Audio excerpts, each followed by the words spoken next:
मित्रांनो, तुमचं पुन्हा एकदा GB स्टोरी टेलर या यूट्यूब चॅनलवर स्वागत आहे. आजच्या आपल्या गोष्टीचं नाव आहे मुंडीचा लिलाव. लेखक संतोष देशपांडे. पण गोष्ट सुरू करण्याआधी जर कोणी या चॅनलवर पहिल्यांदाच आलेले असाल तर त्यांनी ह्या चॅनलला सबस्क्राईब करायला विसरू नका. चला तर मग अजिबात वेळ न घालवता गोष्टीला सुरुवात करूया.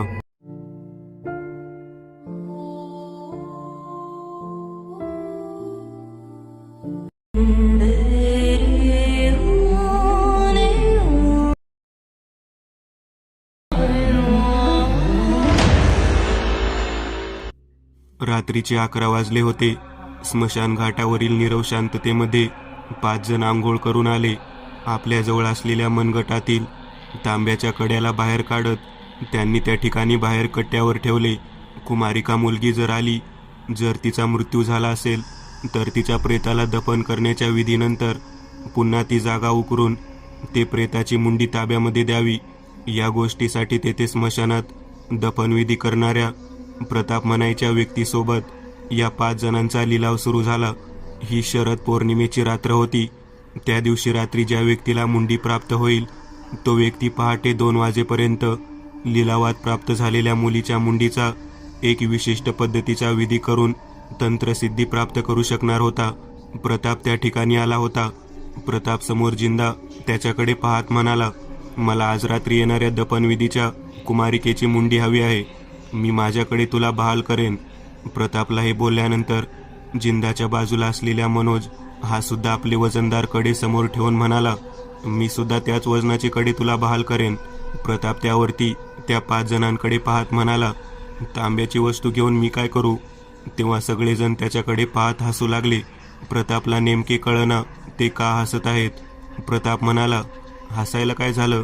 तेव्हा ते म्हणाले, अरे हे तांब्याचं कडं म्हणजे तुला काय आहे माहिती आहे का? ज्याच्या मनगटामध्ये हे कडं जातं तो व्यक्ती तंत्रसिद्धीचा बादशाह होतो. साधारण एक पक्ष म्हणजे 15वाडा तो आपल्या मनाप्रमाणे स्वतःची इच्छा पूर्ण करू शकतो. मी तुला ते कडं 15 दिवसाकरता द्यायचं बहाल करत आहे. माझ्याकडे मूठ मारण सिद्धी आहे.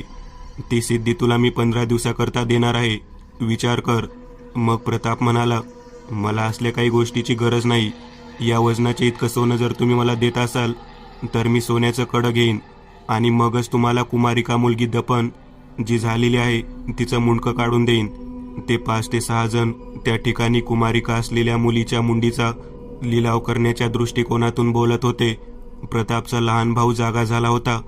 त्याने हे सर्व काही ऐकले आणि तो त्या ठिकाणी आला आणि प्रतापला म्हणाला, दादा दादा हे काय करत आहेस? तुला काही कळतं का? प्रतापने त्याच्याकडे रागाने पाहत त्याला घराच्या आतमध्ये जायला सांगितले. प्रताप म्हणाला, तुला जेवढं बोललं आहे तेवढं काम कर. नको त्या गोष्टीमध्ये पडू नकोस. हे सर्व काही बोलणं झाल्यानंतर तेथे उपस्थित असलेले ते 5 तांत्रिक प्रतापकडे वेगवेगळ्या पद्धतीचे आमिष दाखवून मुंडी मागू लागले. प्रतापचा लहान लखन हे सर्व काही ऐकत होता. त्याने प्रत्येक तांत्रिकाचे तंत्र आणि त्याला प्राप्त असलेली प्रत्येक सिद्धी याबद्दल ऐकण्यास सुरुवात केली. जिंदा, मनोज, महावीर, रवी आणि तात्या यांचे बोलणे ऐकल्यानंतर लखनच्या लक्षात आले की हे साधेसुधे तांत्रिक नाहीत तर वेगवेगळ्या तंत्रसिद्धी प्राप्त असणारे तांत्रिक आहेत आणि या ठिकाणी ते आघोरी विद्येसाठी एका अविवाहित मुलीचे मस्तक मागत आहेत.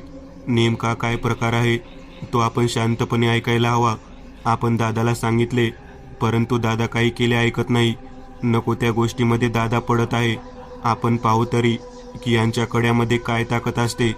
ते जे बोलतात ते खरं आहे का? लखनच्या मनामध्ये हा विचार आला आणि तो समोरचं दृश्य पाहू लागला.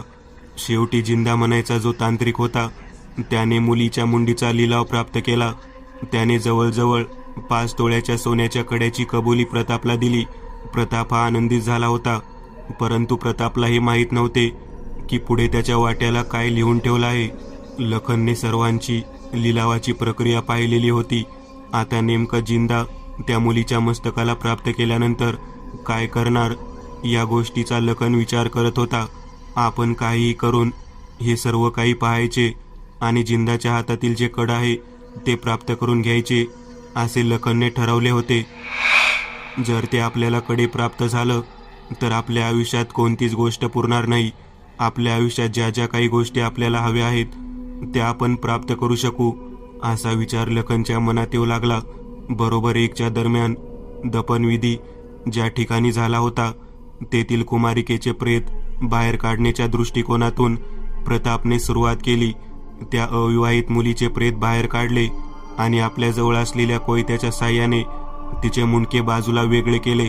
ते भयानक दृश्य पाहिल्यानंतर लखनला भीती वाटू लागली.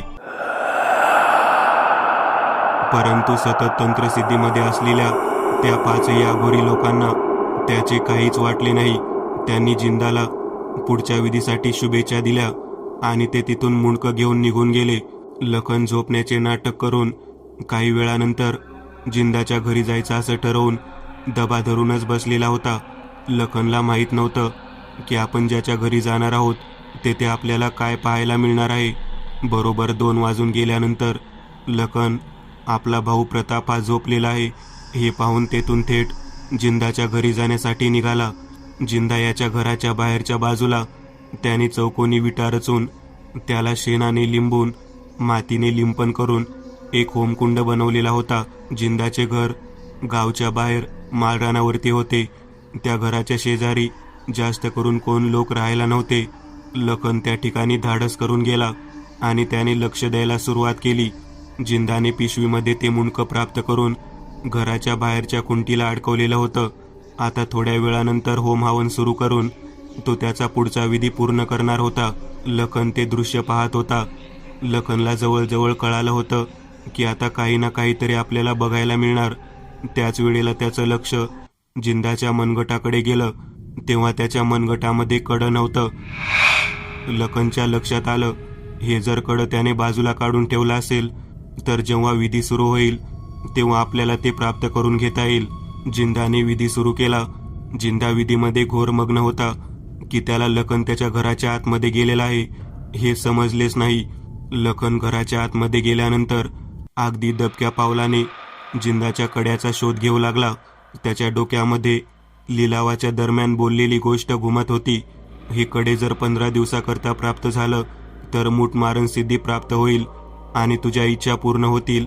ही आपल्या भावाला सांगितलेली गोष्ट लखनच्या डोक्यात सतत घोळत होती. त्याने अगदी सावकाश पद्धतीने कडं शोधायला सुरुवात केली. बराच वेळ गेल्यानंतर त्याने ते कडं हस्तगत केलं आणि त्यातून तो अगदी कोणालाही न कळत निघून पुन्हा आपल्या स्मशानाच्या बाजूला असलेल्या घराजवळ येऊन पोहोचला. इकडे जिंदा विधी पूर्ण झाल्यानंतर आपलं कडं मनगटामध्ये घालण्याच्या दृष्टिकोनातून घरामध्ये गेलेला होता. त्याला ते कडं त्या ठिकाणी नाही हे लक्षात आल्यानंतर तो घरातील त्याच्या बायकोला उठवून ते कडे कुठं गेलं हे विचारू लागला. त्याच्या बायकोला या गोष्टीची काहीच माहिती नव्हती. जिंदा तिच्यावर मोठ्याने ओरडत म्हणाला, तुला लक्ष ठेवता येत नाही का? लगेच झोपी गेलीस. तेव्हा त्याची बायको म्हणाली, मांजर वगैरे असेल असं मला वाटत होतं, परंतु कोणीतरी येऊन गेलं एवढं लक्षात आलं. मी झोपेत होते त्यामुळे माझ्या लक्षात आलं नाही कोण येऊन गेलं ते. जिंदा म्हणाला, ते कडं जोपर्यंत मिळत नाही तोपर्यंत मला तंत्रसिद्धीमध्ये पुढची सिद्धी प्राप्त करता येणार नाही. ज्याने कडे घेतले आहे त्याला आता मी जिवंत सोडणार नाही. जिंदाची बायको तारा त्याला म्हणाली, उगाच कोणाचा पण जीव घेण्याच्या भानगडीत पडू नका. तुम्हाला कशाला हवेत नको त्या तंत्रसिद्धीच्या गोष्टी? चांगला संसार सुरू आहे ना, उगाचच नको त्या फंद्यात पडता. तुमचे बाकीचे 4ही मित्र चित्रविचित्र पद्धतीची कामे करत असतात. तुम्ही उगाच त्यांच्या सोबतीला जाऊन काहीतरी विचित्र प्रकार करत असता. आपल्या बायकोचे बोलणे ऐकून जिंदा अजून चिडला. तो म्हणाला, तुला कळतं का मी हे सगळे कोणासाठी करतो? तुला माहीत आहे का तंत्रसिद्धी म्हणजे काय? ज्या या गूढ जगामध्ये वेगवेगळ्या गोष्टी आहेत त्या गुप्त पद्धतीने जाणून घेण्याच्या सिद्धीला तंत्रसिद्धी म्हणतात. मी जे काही करत होतो ते तुला नाही कळणार. तेव्हा तारा म्हणाली, अहो पोटभर जेवण मिळते, घरावरती छत्र आहे, हे खूप आहे आपल्यासाठी. तेव्हा जिंदा बायकोकडे पाहत म्हणाला, लेकरू नको का तुझ्या पोटी? एक तरी लेकरू व्हायला हवं ना, मग त्यासाठी सगळं चालू आहे. तेव्हा तारा म्हणाली, जर कोणाचा बळी देऊन लेकरू जर मिळालं तर त्या लेकराचा काय उपयोग? म्हणून सांगते नको त्या गोष्टी करू नका. तरी सुद्धा जिंदा आपल्या बायकोकडे रागाने पाहत म्हणाला, तू गुपचूप राहा. गावातील लोक म्हणतात एवढी अप्सरेसारखी सुंदर बायको आहे, परंतु पोटाला लेकरू नाही. काय उपयोग त्या सौंदर्याचा? माझं मन तीळ तीळ तुटतं. म्हणूनच मी माझ्या मित्रांच्या समवेत जाऊन या अघोरी तंत्रविद्येचा अवलंब केलेला आहे. निदान त्याच्या साधनेमुळे, त्याच्या तंत्रसिद्धीमुळे तरी का होईना आपल्याला लेकरू प्राप्त होईल. तारा आपल्या नवऱ्याकडे पाहत म्हणाली, एवढं चित्रविचित्र पद्धतीचं जगणं करण्यापेक्षा देवापुढे मागणं मागून नवस केला असता तरी सर्व काही घडलं असतं. मी तुम्हाला म्हणत आहे, जर माझ्यामध्ये दोष असेल तर लेकरू होणार नाही. तुम्ही दुसरं लग्न करा, परंतु तुम्ही कोणामध्ये दोष आहे तेच तपासत नाहीत. डॉक्टर, दवाखाना या गोष्टी तुम्हाला नको आहेत. तेव्हा जिंदा चिडून बायकोकडे पाहत म्हणाला, तुला माहीत आहे माझ्यामध्ये दोष आहे, म्हणून मी सर्व काही करत आहे, तरी पण तुम्हाला जाणून बुजून दुखावत आहेस. तेव्हा तारा जिंदाकडे पाहत शांत बसली. तिला आपल्या नवऱ्याला दुखवायचं नव्हतं, कारण तिच्याकडे दुसरा पर्याय नव्हता. तारा जिंदाला म्हणाली, काही करा, परंतु कोणाचा जीव मात्र अजिबात घेऊ नका बघा. नको त्या फंद्यामध्ये पडून तुम्ही पोलिसी चक्रामध्ये अडकून जाताल. तुमच्या माघारी मी काय असं एकटीनं आयुष्य जगायचं? लेकरू होण्यासाठी मी स्वतः काहीतरी उपाय करते. इकडे लखन ते कडं घेऊन घरी आलेला होता. त्याने ते कडं हातात घातलं होतं. त्याला अचानक घडणाऱ्या सर्व गोष्टी जवळजवळ कळू लागल्यासारख्या होत्या. जिंदाच्या हातातलं कडं घातल्यामुळे त्याला त्याच्या घरामध्ये चालू असलेला सर्व संवाद जवळजवळ ऐकू येऊ लागलेला होता. लखनला कळेना की ही कसली तंत्रसिद्धी आहे. त्याच्या लक्षात आलं, जिंदा ज्या पद्धतीने म्हणतो त्या पद्धतीने 15 दिवसाकरता जेव्हा कडं देईल तेव्हा त्याला तंत्रसिद्धी प्राप्त होते. कदाचित त्याच्याकडे आपण घातल्यामुळे आपल्यालाही तंत्रसिद्धी प्राप्त झालेली असावी, असा विचार लखनच्या मनात आला. तो दिवस उजाडल्यानंतर उठला. ते कडं त्याने घरामध्येच लपून ठेवलं. आपल्या मनगटातील कडं कोणीतरी रात्रीतून गायब केलं. ही गोष्ट जिंदाने आपल्या मित्रांना सांगितली.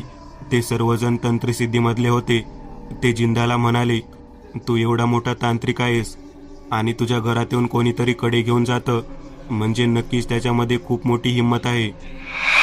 जिंदा म्हणाला, कडं न्यायचं तर नेऊ दे रे, परंतु ते कडं नेल्यामुळे मला त्या लिलावात मिळालेल्या मुंडक्याचा पुढचा विधी करता येईना. त्यात बायको मला या सर्व गोष्टीतून बाहेर निघा म्हणत आहे. काय करावे समजत नाही. मनोज त्याच्याकडे पाहत म्हणाला, तुझ्या मनामध्ये जी इच्छा आहे ती पूर्ण करण्यासाठी कुमारिका असलेल्या मुलीच्या त्या विधीला पूर्ण केलंच पाहिजे. जिंदा मनोजकडे पाहत म्हणाला, तू म्हणतो ते सगळं खरं आहे.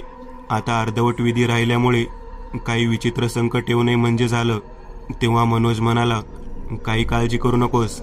तुझा विधी पूर्ण होण्यासाठी मी माझ्या हातातील कडं तुला देतो.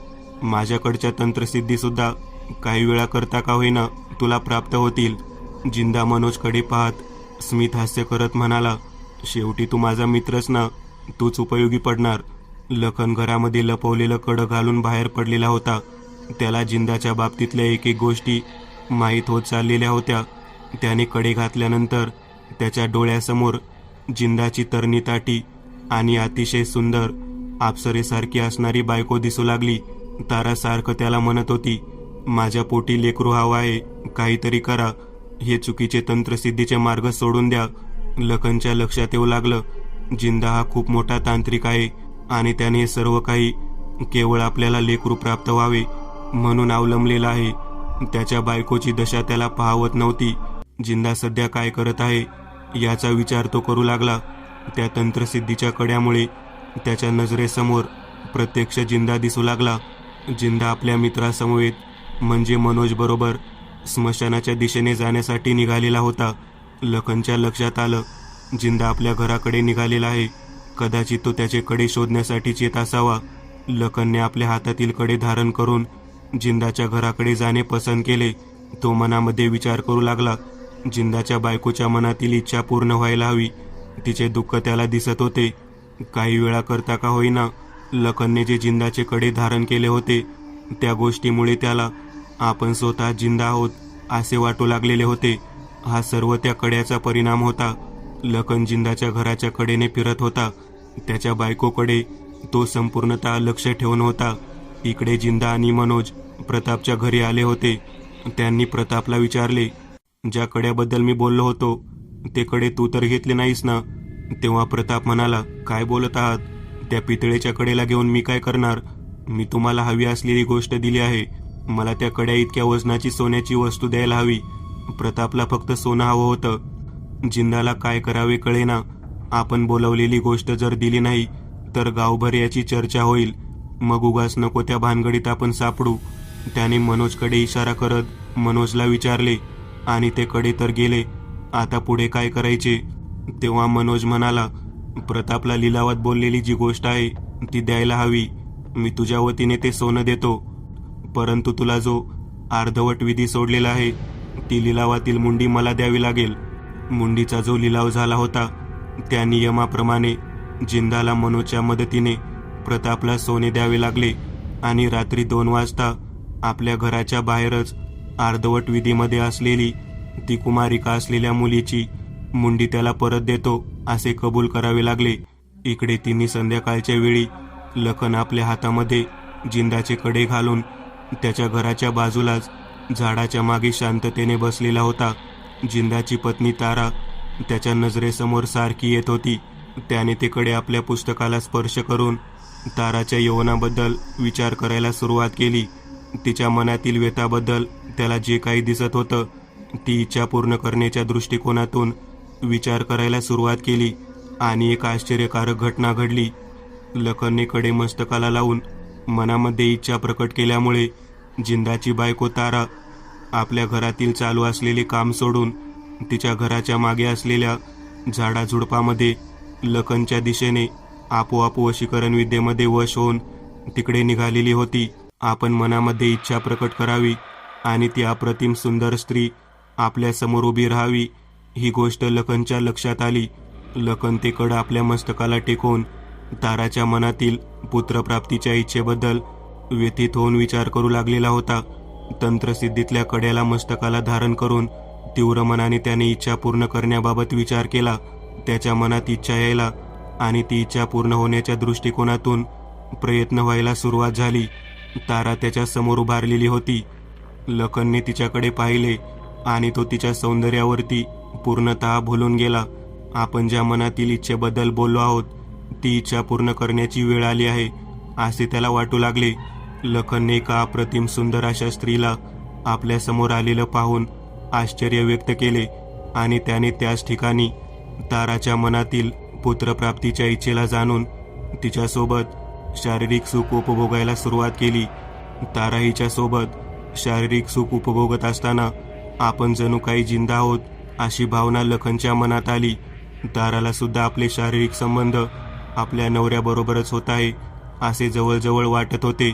त्या दोघांमध्ये शारीरिक सुख संपन्न झाल्यानंतर लखनने ते कडे बाजूला केले.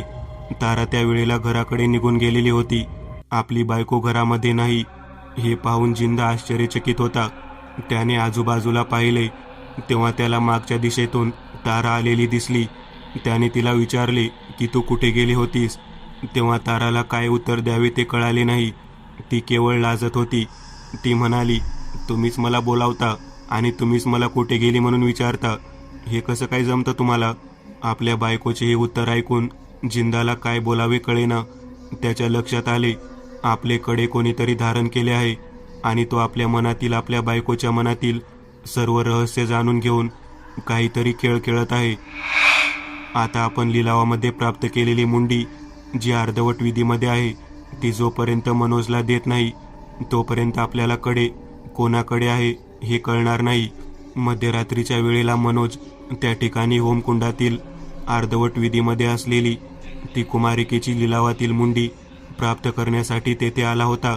मनोजने जिंदाकडून अगदी व्यवस्थितरित्या आपले कडे त्याला बहाल करून ती मुंडी प्राप्त करून घेतली. ती प्राप्त करून घेत असताना घरामध्ये झोपलेली तारा त्याला तिचे सौंदर्य स्पष्ट दिसू लागले. मनोज सुद्धा तिच्या सौंदर्याला पाहून बिथरून गेला आणि तो तेथून आपल्या घराकडे निघून गेला. मनोज सुद्धा जिंदाच्या बायकोवरती लक्ष ठेवून होता. मुंडी प्राप्त झाल्यानंतर त्याला कळून चुकले होते की आपण जिंदाच्या बायकोला या मुंडीच्या विधीनंतर प्राप्त करून घेऊ शकू. शेवटी त्याने तसेच केले. त्याने तेथून ती मुंडी आपल्यासोबत घरी नेल्यानंतर होमकुंडामध्ये पुन्हा एकदा विधी पूर्ण केला. तिकडे जिंदा आपले कडे हरवल्यामुळे चिंतेत होता, परंतु मनोजचे कडे प्राप्त झाल्यामुळे त्याचे कडे कोणी घातले आहे हे त्याला समजणार होते, म्हणून त्याला आनंद सुद्धा झालेला होता. आता केवळ जिंदाला मनोजने दिलेले कडे घालून स्मशानामधील जळत्या चितेची राख मस्तकाला लावायची होती. त्यासाठी तो स्मशानाकडे जाण्यासाठी निघालेला होता, परंतु इकडे मनोज मात्र तो विधी पूर्ण करून ताराला उपभोगण्यासाठी बोलवायला सिद्ध झालेला होता. आपल्यासोबत आपल्या नवऱ्याने आपल्या मनाप्रमाणे शारीरिक इच्छा पूर्ण केली या भावनेतून तारा आनंदित होती. तिकडे लखन आयुष्यात पहिल्यांदा स्त्री उपभोगायला मिळाली म्हणून आनंदित होता. जिंदा सुद्धा आपल्याला चिताभस्म लावल्यानंतर कोणी कडं नेलं ते समजणार म्हणून आनंदित होता. आणि मनोज इकडे जिंदाच्या अर्धवट विधीतील लिलावातील मुंडी प्राप्त झाली, त्यामुळे आपण त्याच्या बायकोला प्राप्त करू शकणार म्हणून तो पण आनंदितच होता. लखनच्या मनामध्ये पुन्हा एकदा ताराला उपभोगण्याची इच्छा निर्माण झालेली होती, परंतु त्याला हे माहीत नव्हते की चिताभस्म जर धारण केले तर जिंदा त्याला ओळखणार होता. लखन स्वतःला वासनेपासून शांत करू शकलेला नव्हता. त्याने जेव्हा कडे आपल्या हातात घालून पुन्हा विचार करायला सुरुवात केली तेव्हा त्याच्या लक्षात आले की आपल्या हातामध्ये अजून एका कोणाचे तरी कडे आहे हे त्याला जाणवू लागले. त्याच्या लक्षात आले जिंदाने मनोज या तंत्रसिद्धीतील त्याच्या मित्राचे कडे धारण केलेले आहे.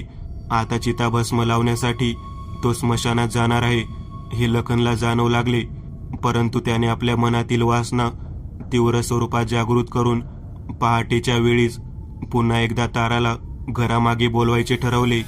तो पुन्हा एकदा त्या घराच्या दिशेने जाऊन मागच्या बाजूला बसलेला होता. तारा सुद्धा आपल्याला आपला नवरा बोलावत आहे या भावनेने पहाटेच्या वेळी घराच्या मागे जाण्यासाठी निघालेली होती.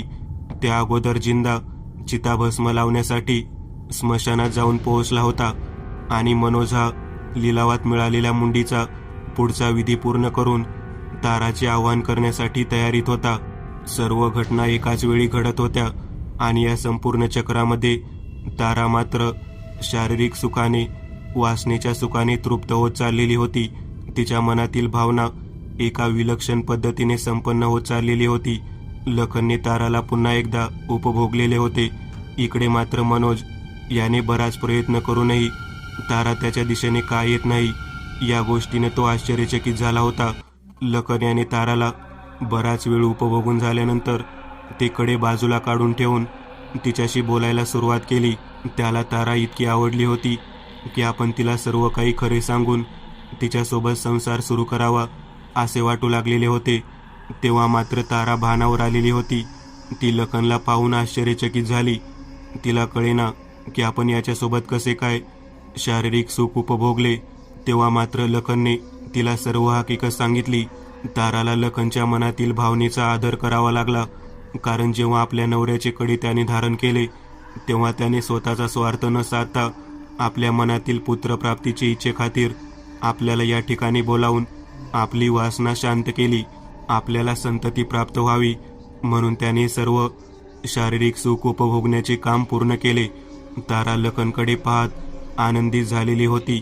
तिला आता कळून चुकले होते की नामर्द असणाऱ्या आपल्या नवऱ्याबरोबर संसार करून आपल्याला ते सुख प्राप्त होणार नव्हते. ते सुख एका लिलावातल्या मुंडीच्या विधीमुळे आपल्याला लखनकडून प्राप्त झाले आहे. ती आनंदित होऊन लखनला म्हणाली, माझा नवरा पुरुष नाही, त्याच्याकडून मला पुत्र प्राप्त होऊ शकत नाही हे मला माहीत होते, परंतु चित्रविचित्र तंत्रसिद्धीच्या गोष्टीमुळे मी त्याला घाबरून होते.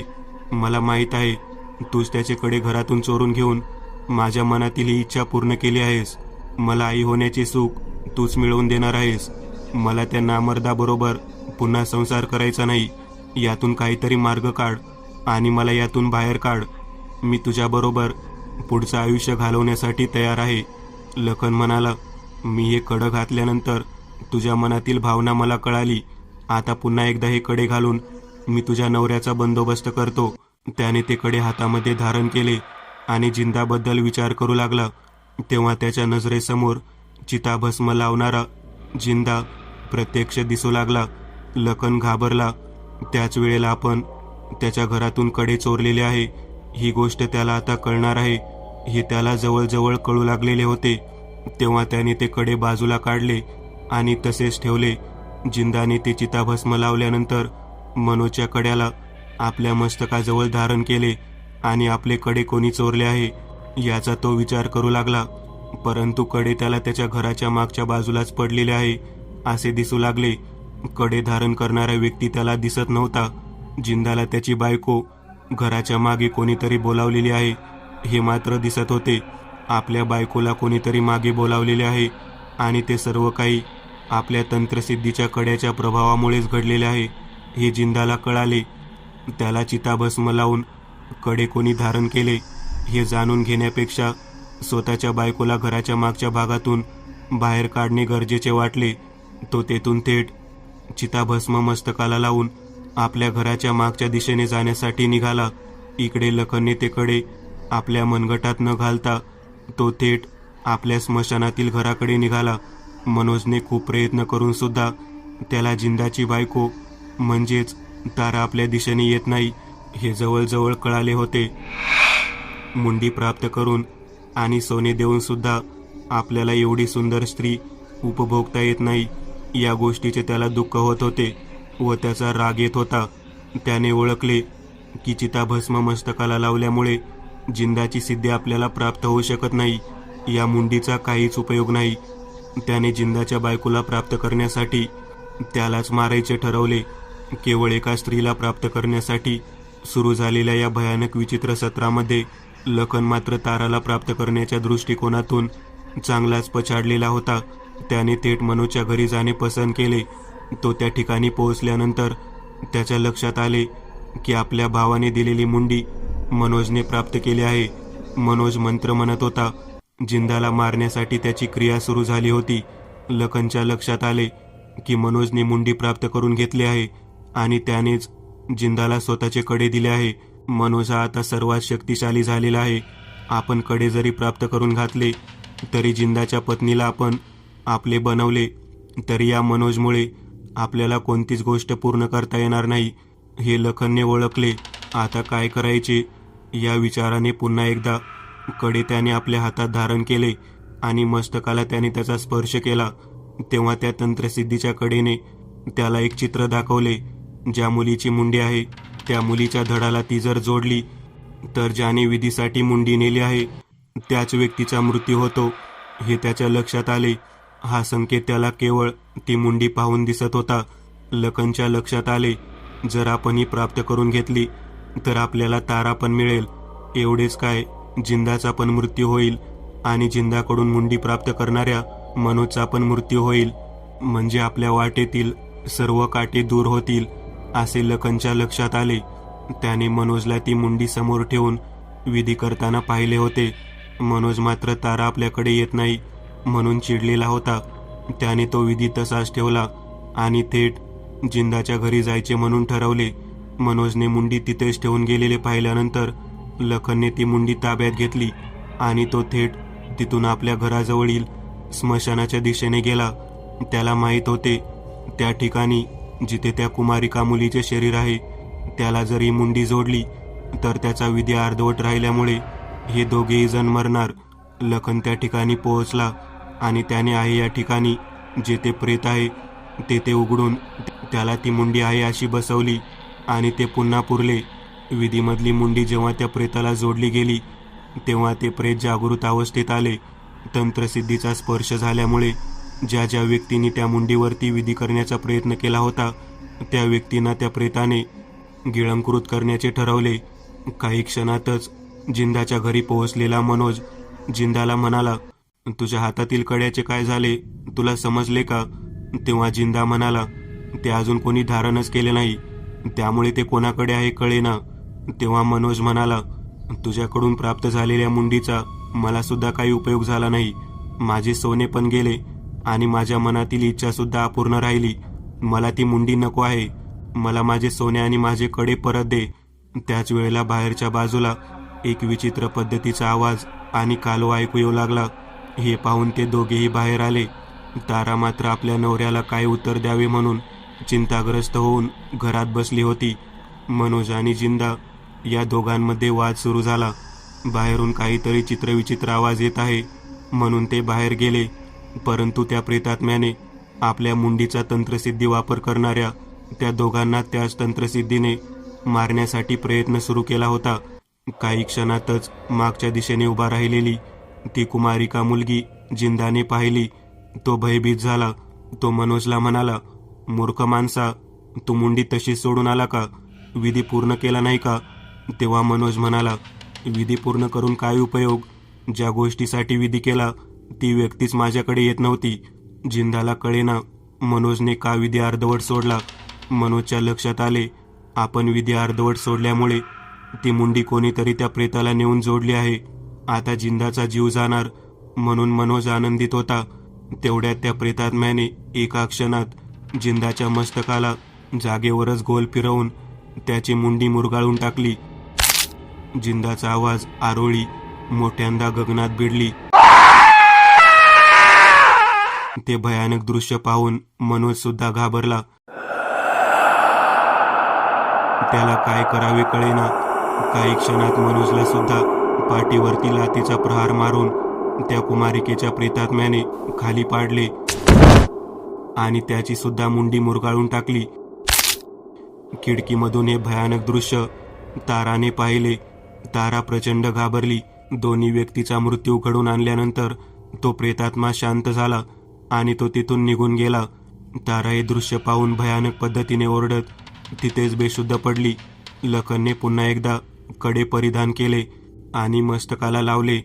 तेव्हा त्याला कळून चुकले की या कड्याला धारण करणारा जिंदा हा जिवंत राहिलेला नाही आणि मनोज सुद्धा जिवंत राहिलेला नाही.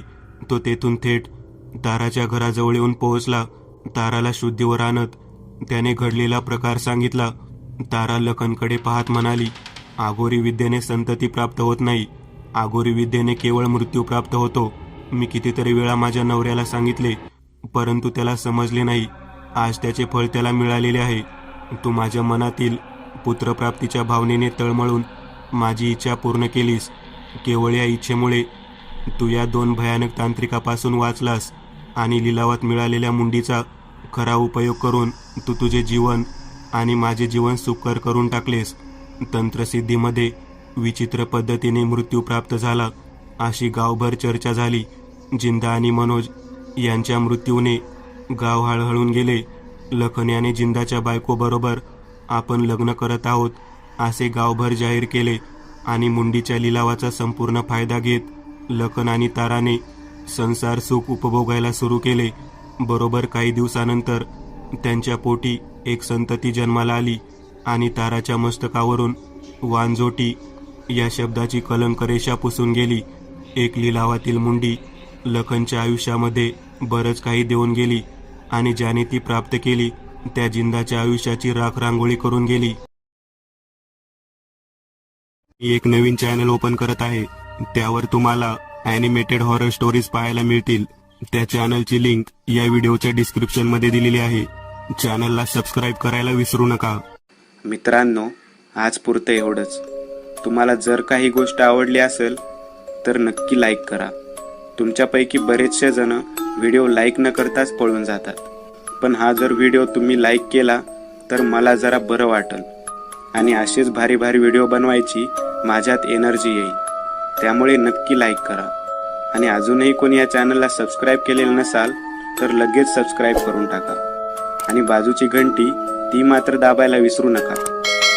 देवाची घंटी आहे ती. चला तर मग पुन्हा भेटूया अशीच एक आगळी वेगळी गोष्ट घेऊन पुढच्या